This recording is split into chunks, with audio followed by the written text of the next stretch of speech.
जय श्री लक्ष्मी माता। आइए सुनते हैं लक्ष्मी माता की व्रत कथा। प्राचीन काल की बात है। एक गांव में एक ब्राह्मण रहता था। एक ब्राह्मण नियम अनुसार भगवान विष्णु का पूजन प्रतिदिन करता था। उसकी भक्ति से प्रसन्न होकर भगवान विष्णु ने उसे दर्शन दिए और इच्छा अनुसार वरदान देने का वचन दिया। ब्राह्मण ने माता लक्ष्मी का वास अपने घर में होने का वरदान मांगा। ब्राह्मण के ऐसे कहने पर भगवान विष्णु ने कहा, यहाँ मंदिर में प्रतिदिन एक स्त्री आती है। वह यहाँ गोबर के उपले स्थापित करती है। वही महालक्ष्मी है। तुम उन्हें अपने घर में आमंत्रित करो। देवी लक्ष्मी के चरण तुम्हारे घर में पड़ने से तुम्हारे घर में धन धान्य से भर जाएगा। ऐसा कहकर भगवान विष्णु अंतर्धान हो गए।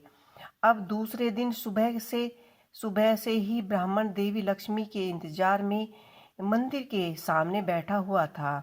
जब उसने लक्ष्मी जी को गोबर के उपले थापते हुए देखा तो उसने उन्हें अपने घर पधारने का आग्रह किया।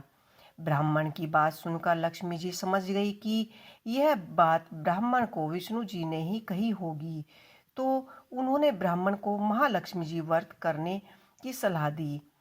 लक्ष्मी जी ने ब्राह्मण से कहा कि तुम 16 दिन तक महालक्ष्मी व्रत करो और व्रत के आखिरी दिन चंद्रमा का पूजन करके अर्घ्य देने से तुम्हारा व्रत पूर्ण हो जाएगा।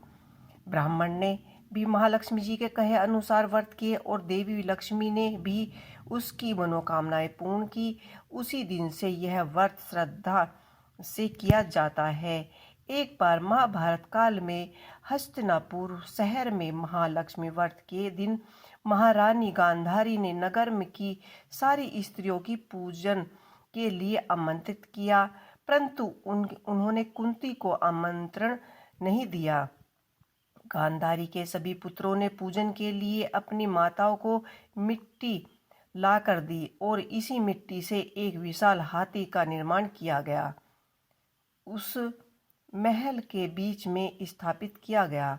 नगर की सारी स्त्रियां जब पूजन के लिए जाने लगी तो कुंती उदास हो गई।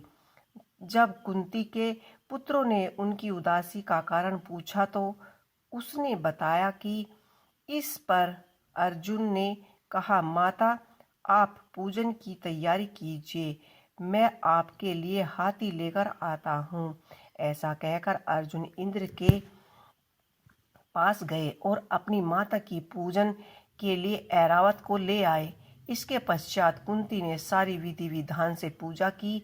जब नगर की अन्य स्त्रियों को पता चला कि कुंती के यहाँ इंद्रदेव की सारी ऐरावत आई है तो वे अपनी पूजा के लिए उमड़ पड़ी और सभी के विधि पूर्वक सबकी पूजन संपन्न हुई।